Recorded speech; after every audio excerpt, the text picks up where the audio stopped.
Welcome back to Footnotes and Folly, and to Twelfth Night. I am Pemberton. This is part 2, and it belongs to the great comic subplot. The Lady Olivia's righteous uncle Sir Toby Belch, his foolish rich friend Sir Andrew, the witty maid Maria, and the jester Fest have all been humiliated once too often by Olivia's self-righteous steward Malvolio, and now they plot the perfect revenge. The sharp Maria forges a love letter in her lady's hand, designed to convince the vain Malvolio that Olivia secretly adores him and longs to see him smile, and wear yellow stockings, and cross-garter his legs. We watch him find it, and read it, and swallow every word. One of the funniest scenes in all of theatre.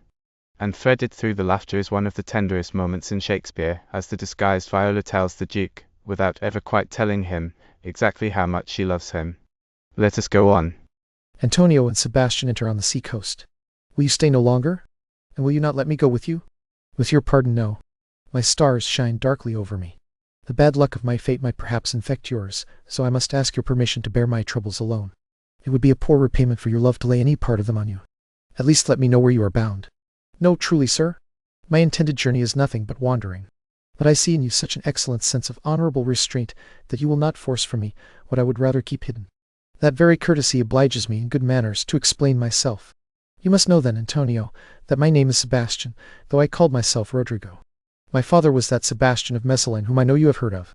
He left behind him myself and a sister, both born in the same hour. If heaven had been pleased, I wish we had ended in the same hour too. But you, sir, changed that, for some time before you rescued me from the breaking sea my sister had drowned. Alas, what a day! She was a lady, sir, though people said she closely resembled me. Many still counted her beautiful. I could never quite believe such high praise without question, but this much I will boldly say of her.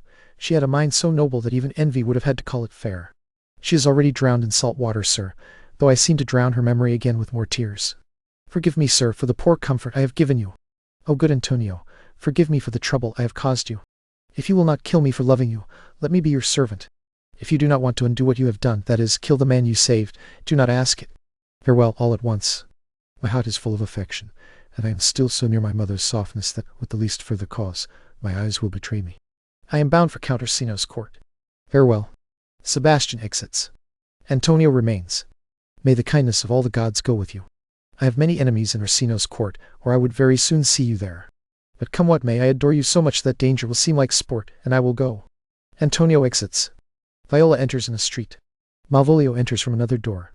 Were you not just now with the Countess Olivia? Just now, sir. Walking at a reasonable pace, I have only come as far as this. She sends this ring back to you, sir. You might have spared me the trouble by taking it away yourself. She adds, moreover, that you should give your lord absolute certainty that she wants none of him. And one thing more, never be so bold as to come again on his business, unless it is to report how your lord takes this answer. Receive it in that spirit. She took no ring from me. I will have none of it. Come, sir, you stubbornly threw it to her, and her will is that it should be returned in the same manner. If it is worth stooping for, there it lies before your eyes. If not, let it belong to whoever finds it. Malvolio exits, leaving the ring behind. I left no ring with her. What does this lady mean? Fortune forbid that my outward appearance has charmed her. She looked closely at me, indeed, so much that I thought her eyes had robbed her tongue, for she spoke in broken, distracted starts. She loves me, surely. The slyness of her passion invites me by means of this rude messenger. None of my lord's ring? Why, he sent her none. I am the man. If it is so, as it must be, poor lady, she would be better off loving a dream. Disguise, I see you are a wicked thing, in which the clever enemy can do great harm. How easy it is for a handsome deceiver to stamp his shape into women's tender hearts. Alas, our frailty is the cause, not we. What we are made of determines what we are. How will this turn out? My master dearly loves her, and I, poor unnatural creature, love him just as dearly, while she, mistaken, seems to dote on me. What will become of this? As I am a man, my position is hopeless for winning my master's love. As I am a woman, alas the day, what useless sighs poor Olivia will breathe. O time, you must entangle this, not I. It is too hard a knot for me to untie. Viola exits. Sir Toby and Sir Andrew enter a room in Olivia's house. Come here, Sir Andrew. Staying out of bed after midnight is the same as getting up early. You know the saying, rising at daybreak. No, truly, I do not know it. But I know that being up late is being up late. False conclusion. I hate it like an empty cup. If a man is awake after midnight, and goes to bed then, he is going to bed early, so going to bed after midnight is going to bed in good time. Are our lives not made of the 4 elements? So they say, but I think life is made more of eating and drinking. You are a scholar. Therefore let us eat and drink. Marian, I say. A jug of wine. The clown enters. Here comes the fool indeed. How now, my hearts? Did you never see the picture of the three of us? Welcome, donkey. Now let us have a round. Truly the fool has an excellent voice. I would rather pay 40 shillings than not have such a leg, and such sweet breath for singing, as the fool has. Honestly, you were in very gracious foolery last night, when you talked of Pigregrammatus and the Vapians passing the equinoctial of Cubus. It was very good indeed. I sent you 6pence for your sweetheart. Did you get it? I did pocket your generosity, for Malvolio's nose is no whip-handle.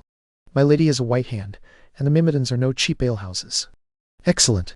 This is the best fooling, when all is said. Now, a song. Come on, here is 6pence for you. Let us have a song. Here is a small coin for me too. If one knight gives a... Would you like a love song, or a song about a virtuous life? A love song, a love song. Yes, yes. I have no taste for virtuous living. Oh, my mistress, where are you wandering? Stay and listen, your true love is coming, and he can sing both high and low. Go no farther, pretty sweetheart. Journeys end when lovers meet. Every wise man's son knows that. Excellent, truly excellent. Good, good. What is love? It is not something for later. Present joy is present laughter. What is coming is always uncertain. Delay brings no abundance, so come kiss me, sweet 20-year-old. Youth is a stuff that will not last. A honeyed voice says I am a true knight. A contagious breath. Very sweet and contagious indeed. If you listen with your nose, it is sweet in its infection. But shall we really make the heavens dance? Shall we wake the night owl with a round that could draw 3 souls out of one weaver? Shall we do that? If you love me, let us do it. I am excellent at a round.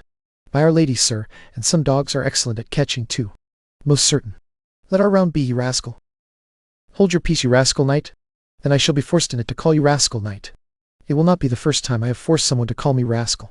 Begin, fool. It begins, hold your peace. I shall never begin if I hold my peace. Good indeed. Come, begin. They sing the round. Maria enters. What caterwauling are you keeping up here? If my lady has not called up her steward Malvolio and ordered him to turn you out of doors, never trust me again. My lady is a Caton. We are politicians. Malvolio is a Pegaramsey, and 3 merry men are we. Am I not her kinsman? Am I not of her blood?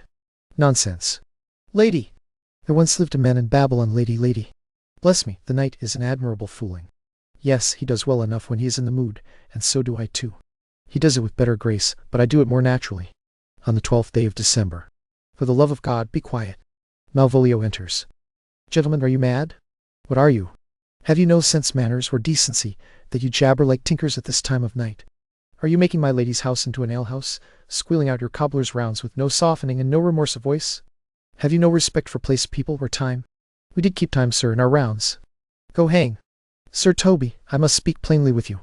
My lady told me to say that though she shelters you as her kinsman, she has no kinship with your disorder. If you can separate yourself from your bad behavior, you are welcome in the house.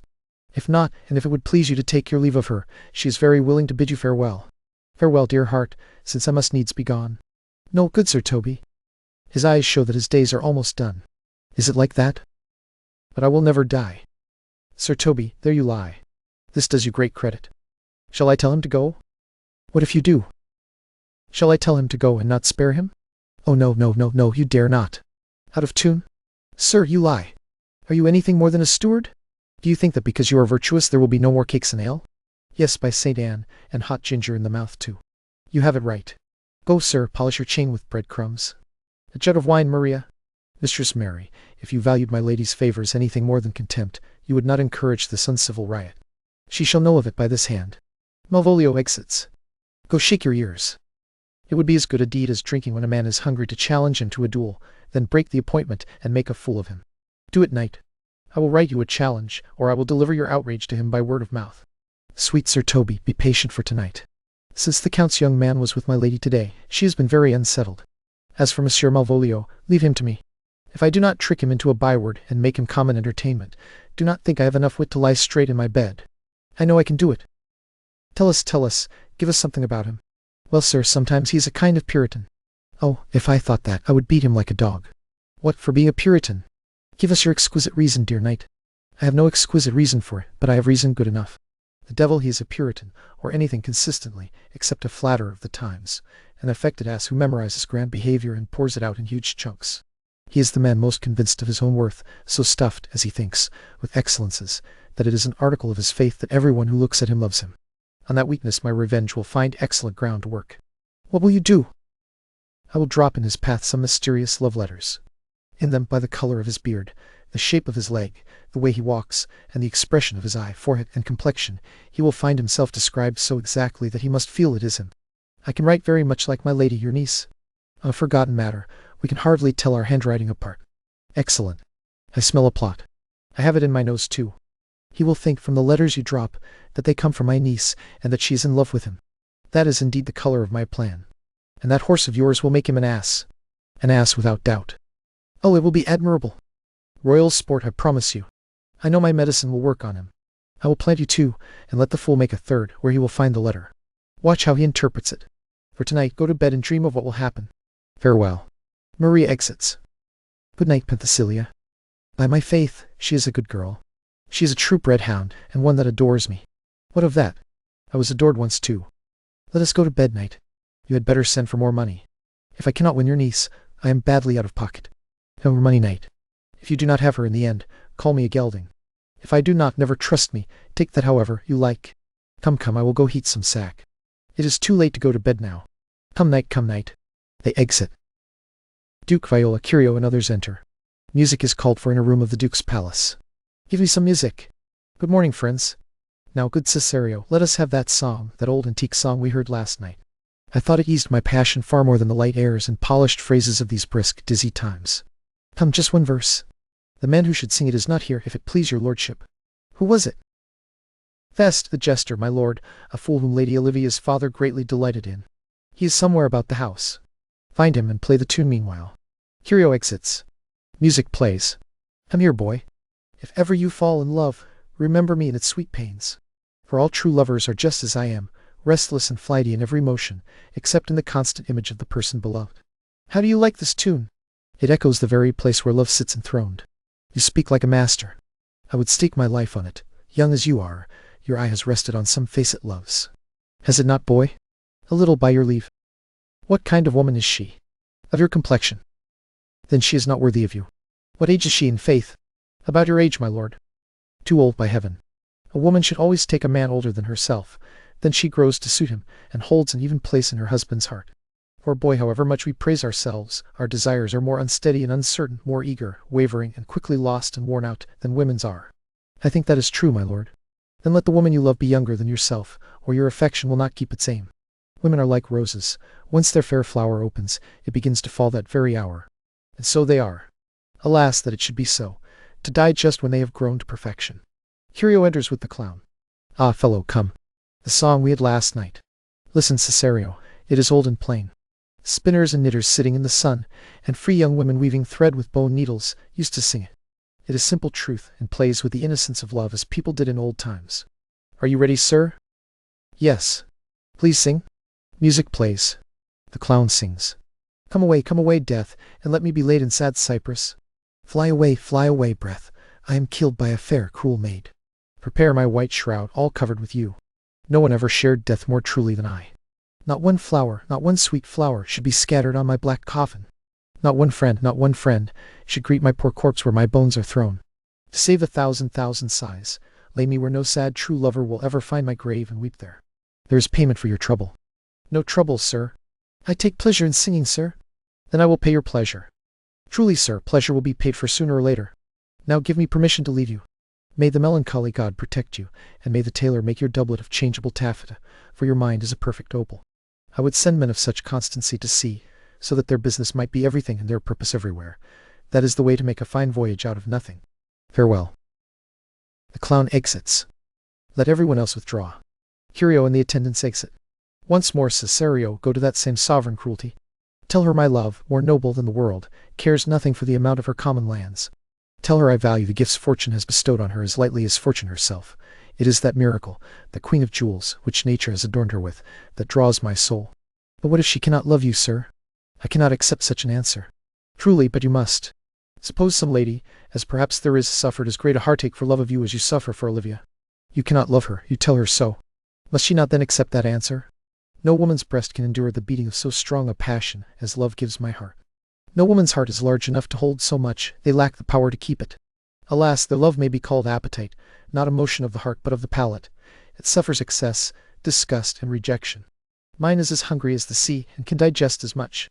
Make no comparison between the love a woman could bear me and the love I owe Olivia. Yes, but I know. What do you know? Too well what love women may owe to men. In faith they are as true of heart as we are. My father had a daughter who loved a man, as perhaps, if I were a woman, I would love your lordship. And what is her story? A blank, my lord. She never spoke of her love, but let concealment, like a worm in the bud, feed on her rosy cheek. She wasted away in thought, and with a green and yellow melancholy she sat like Patience on a monument, smiling at grief. Was this not love indeed? We men may say more, swear more, but truly our display is greater than our will. We prove much in our vows, but little in our love. But did your sister die of her love, my boy? I am all the daughters of my father's house, and all the brothers too, and yet I do not know. Sir, shall I go to this lady? Yes, that is the matter. Go to her in haste. Give her this jewel. Say my love can yield no ground and accept no denial. They exit. Sir Toby, Sir Andrew, and Fabian enter Olivia's garden. Come along, Signor Fabian. Yes, I am coming. If I miss even the smallest bit of the sport, let me be boiled to death in melancholy. Would you not be glad to see that stingy rascally sheep-biter brought to some remarkable disgrace? I would rejoice, man. You know he got me out of favor with my lady over a bear baiting here. To make him angry, we will bring the bear back again, and we will fool him black and blue. Shall we not, Sir Andrew? If we do not, our lives are hardly worth pitying. Maria enters. Here comes the little rogue. Well now, my treasure from the Indies. Get all three of you into the box tree. Malvolio is coming down this walk. He has been over there in the sun for the last half-hour, practicing noble behavior toward his own shadow. Watch him, for the love of mockery, because I know this letter will turn him into a thoughtful idiot. Hide in the name of joking. The men hide themselves. Lie there, then. She throws down a letter. Here comes the trout that must be caught by tickling. Maria exits. Malvolio enters. It is only fortune. Everything is fortune. Maria once told me Olivia had affection for me, and I have heard Olivia herself come this close to saying that if she were to fall in love, it would be with someone of my appearance. Besides, she treats me with a higher respect than anyone else in her service. What should I think of it? Here is an arrogant rogue. Oh, quiet. Thoughtfulness makes a rare turkey cock of him. See how he struts under his raised feathers. By heaven, I could beat the rogue so hard. Quiet, I say. To be Count Malvolio. Ah, rogue. Shoot him, shoot him. Quiet, quiet. There is precedent for it. The lady of the Strachey married the wardrobe keeper. Shame on him, Jezebel. Oh, quiet. Now he is deep in it. Look how imagination swells him up. After I have been married to her for 3 months, sitting in my state. Oh, for a crossbow to hit him in the eye.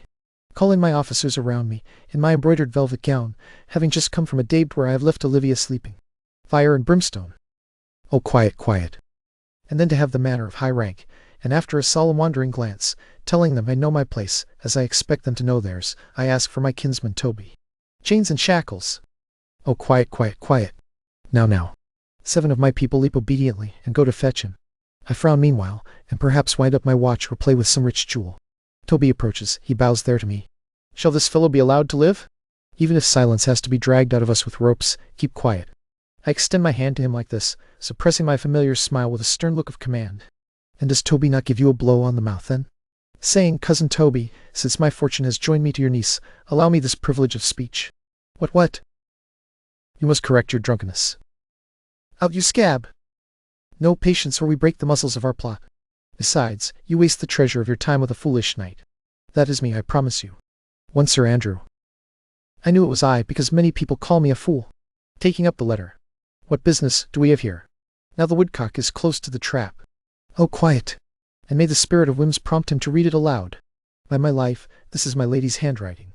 These are her very C's, her U's, and her T's, and this is how she makes her large P's. Beyond all question, it is her hand. Her C's, her U's, and her T's. Why that? Reading. To the unknown beloved this, and my good wishes. Her very phrases. With your permission, wax. Wait. And the impression is her Lucrece, which she usually seals with. It is my lady. To whom could this be addressed? This catches him, liver and all. Reading. Jove knows I love, but who? Lips do not move, no man must know. No man must know. What follows? The meter changes. No man must know. What if this should mean you, Malvolio? By Mary, hang yourself, you badger. Reading. I may command the one I adore, but silence, like Lucrece's knife, with a bloodless stroke wounds my heart. Amai rules my life. A padded riddle. An excellent girl, I say. Amai rules my life. No, but first let me see. What dish of poison has she prepared for him? And with what eagerness the little hawk stoops at it. I may command the one I adore. Why, she may command me. I serve her, she is my lady. Why, this is obvious to any orderly understanding. There is no obstacle here. In the ending, what should that arrangement of letters mean? If only I could make it resemble something in me. Softly, Amoai. Oh yes, make that fit. He is now on a cold scent. The hound will bark at it all the same, though the trail is as strong as a fox. Malvolio. Why, that begins my name. Did I not say he would work it out? The dog is excellent at finding faults. There's no agreement in what follows. That weakens the proof. It should follow, but O does. And O shall end it, I hope. Yes, or I will cudgel him and make him cry, oh. And then I comes after. Yes, and if you had an eye behind you, you might see more mockery at your heels than fortune in front of you. My, this resemblance is not as strong as the first, and yet, if one presses it a little, it would bend toward me, for every one of these letters is in my name. Wait, here comes prose. Reading. If this falls into your hand, consider it carefully. In my stars I am above you, but do not be afraid of greatness. Some are born great, some achieve greatness, and some have greatness thrust upon them. Your fates open their hands, let your blood and spirit embrace them. And to prepare yourself for what you are likely to become, cast off your humble skin and appear renewed. Be contrary with a kinsman, surly with servants. Let your tongue ring with arguments of state. Put on the habit of being singular. She who sighs for you gives you this advice. Remember who praised your yellow stockings and wished to see you always cross-gartered. I say, remember. Come, you are made if you wish to be so. If not, let me see you still a steward, a fellow servant, and not worthy to touch fortune's fingers. Farewell. She who would exchange services with you, the fortunate unhappy. Daylight over an open field reveals no more than this. It is plain. I will be proud. I will read political authors. I will outface Sir Toby. I will wash off coarse acquaintances. I will be exact in every detail, the very man. I am not fooling myself now, letting imagination wear me out, for every reason points to this. My lady loves me. She did lately praise my yellow stockings. She did praise my leg when it was cross-gartered, and in this she reveals herself to my love, and with a kind of command, drives me to these fashions she likes. I thank my stars I am happy. I will be strange proud in yellow stockings and cross-gartered as quickly as I can put them on. Praise Jove and my stars. Here is a postscript. Reading. You cannot help knowing who I am. If you accept my love, let it show in your smiling. Your smiles become you well. Therefore, in my presence, keep smiling always, my dear sweet one, I beg you. Jove, I thank you. I will smile. I will do everything you want me to do. Malvolio exits. I would not give up my share in this entertainment for a pension of thousands paid by the Sophie. I could marry this girl for this scheme. So could I too. And ask for no other dowry with her except another joke like this. Maria enters. Nor would I. Here comes my noble catcher of fools. Will you set your foot on my neck? Or on mine either? Shall I gamble away my freedom a trade trip and become your bond slave? My faith, or I either. Why, you have put him into such a dream that when the image of it leaves him, he must run mad. No, but tell the truth. Is it working on him? Like strong liquor on a midwife. If you want to see the fruits of the joke, watch his first approach before my lady. He will come to her in yellow stockings, a color she hates, and cross-gartered, a fashion she detests, and he will smile at her, which will be so unsuitable to her present mood, since she is devoted to melancholy, that it cannot help turning him into a remarkable object of contempt. If you want to see it, follow me. To the gates of Tartarus, you most excellent devil of wit. I will come too. They all exit. Viola enters with the clown, who carries a small drum. Bless you, friend, and your music too. Do you make your living by that drum? No, sir, I live by the church. Are you a churchman? Not at all, sir. I live by the church because I live at my house, and my house stands beside the church.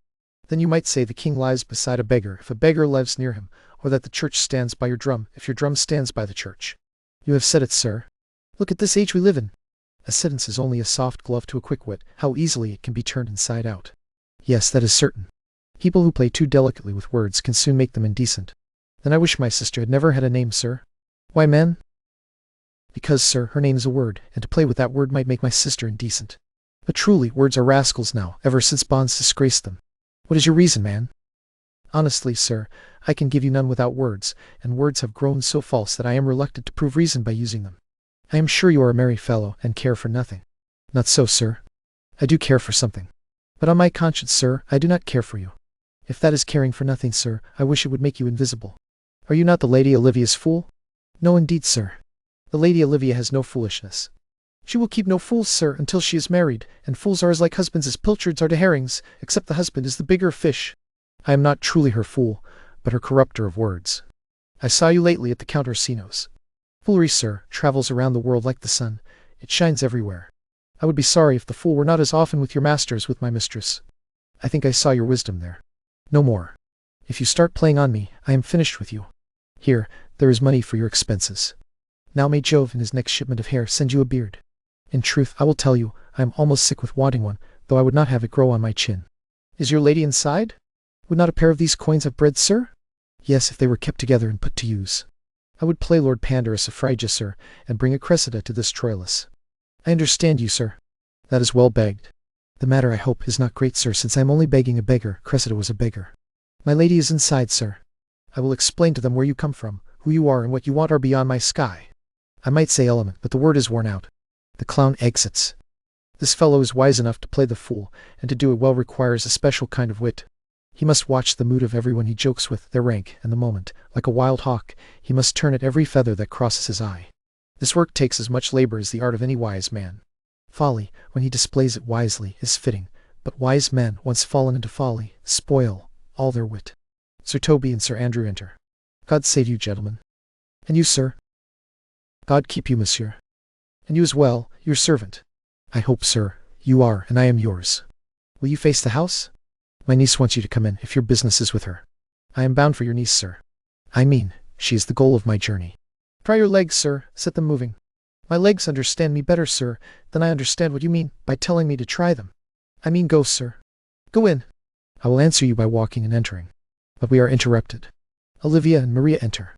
Most excellent, accomplished lady, may heaven rain sweet perfumes on you. That youth is a rare courtier. Rain sweet perfumes good. My business has no voice, lady, except for your own gracious and understanding ear. Perfumes, understanding, and gracious. I will have all three ready. Shut the garden door and leave me to hear him. Sir Toby, Sir Andrew, and Maria exit. Give me your hand, sir. My duty, madam, and my most humble service. What is your name? Cesario is your servant's name, fair princess. My servant, sir.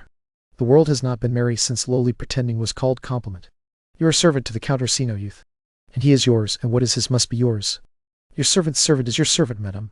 As for him, I do not think of him. As for his thoughts, I wish they were blank rather than filled with me. Madam, I come to sharpen your gentle thoughts on his behalf.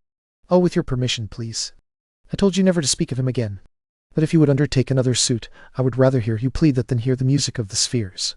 Dear lady, let me speak, I beg you. After the enchantment you worked here last time, I sent a ring chasing after you. In doing so, I wronged myself, my servant, and I fear you. I must sit under your harsh judgment, since I forced on you by shameful trickery what you knew was not yours. What could you think? Have you not set my honor at the stake and baited it with every unmuzzled thought a tyrannous heart can imagine? To someone as perceptive as you, enough has been shown.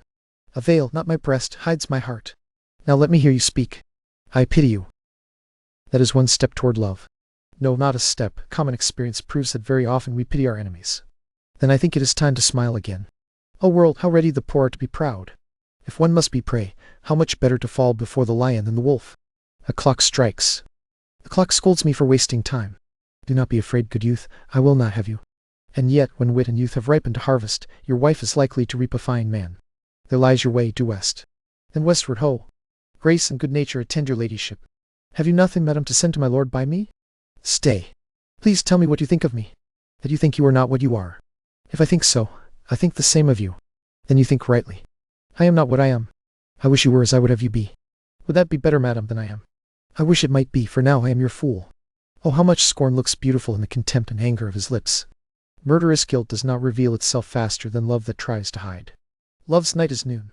Cesario, by the roses of spring, by maidenhood, honor, truth, and everything, I love you so that, despite all your pride, neither wit nor reason can hide my passion. Do not squeeze arguments out of the fact that I woo you, as if that gave you no cause to love me. Instead, bind reason with this reason. Love that is sought is good, but love freely given unsought is better. By innocence I swear, and by my youth, I have one heart, one breast, and one true faith, and no woman has them, nor shall any woman ever be mistress of them, except I alone. And so farewell, good madam. Never again will I plead my master's tears to you. Still come again, for perhaps you may move this heart, which now hates his love, to like it. They exit. And there we pause again. The hook is baited and swallowed, and Malvolio is about to make the most spectacular fool of himself in front of the lady he thinks loves him. And the romantic confusions are about to get a great deal worse, because though no one knows it yet, Viola's twin brother Sebastian did not drown after all, and is walking into Olivia looking exactly like her.